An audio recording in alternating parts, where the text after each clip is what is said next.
Let's talk about rates. It's possibly the most controversial topic at the moment. Where do you see rates going and how do they influence your portfolio? Yeah, I mean, we've certainly come from an extremely volatile rate regime of the last year plus. And I think the good news in our view is we're entering a period of greater rate stability.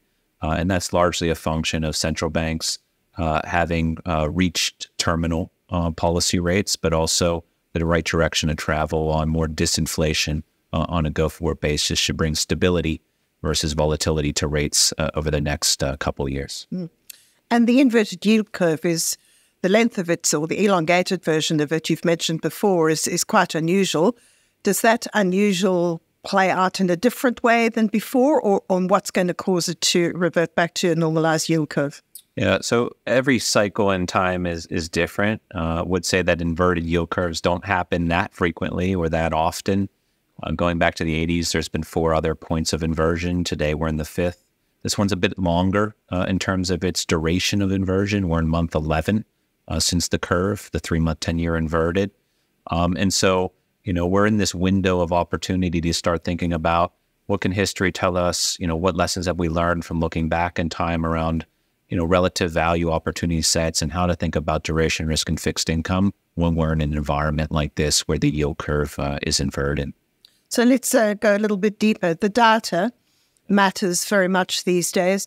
Are you using data any differently from previous cycles? Which data would you like an investor to focus on? Yeah, I think the simplest data to look at and then kind of overlaying it with kind of where is value today in the market and does that align is just looking at the 3-month, 10-year slope of the U.S. Treasury curve and those points of inversion. And then asking yourself, in those previous periods of inversion, from point of inversion going forward in time, 6 months, 12 months, 24, out to 36 months, what has been the best opportunity historically in terms of locking in the current yield of income and not compromising that going forward and maximizing the total return opportunity. Right now, if you look at that, and we generally agree that, there's alignment of this opportunity set today is higher quality versus lower quality offers a pretty substantial return opportunity going forward, and moving out of cash and short-dated fixed income to something a little bit longer in duration. You don't need to go extremely long, but something more intermediate, around 5 to 7 years of duration, historically would tell you can tee you up for the best maximization of total return. So let's dig briefly a little bit deeper into your portfolio and your favored asset segments at the moment. Yeah, so right now in the portfolio, we've made a pretty notable shift in terms of the composition and the risk composition of what we're doing. We're always investing in fixed income. If you wind the clock back and think back in 2021 and coming out of COVID, there was an incredible opportunity to own riskier assets for the return that played out in those parts of the market.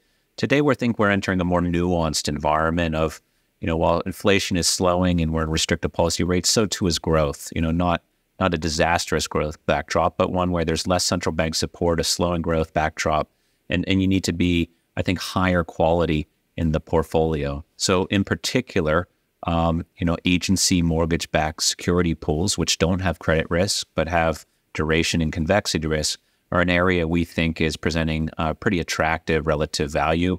That's become a dominant position in our portfolio today versus history. It's one of the highest levels we've been, and certainly versus the last couple years. Well, a final question for you is in Sports Mad Australia, we've got the Australian Rules football finals coming up, having come off the heat of the Matildas.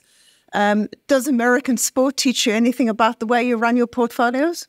Yeah, I think so. And I would kind of reckon it to a team sport, maybe American football. So, very different sport, but very much team-based, right? There's a role for every position in the team. There's offense, there's defensive roles, and everybody has their part to play. And the way you achieve the outcome or the win or whatever you're looking to do is really through that collegiality of team and sharing amongst the team.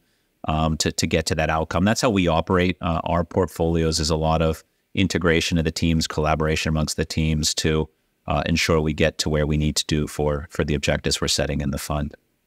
Thank you, Adam. Thank you.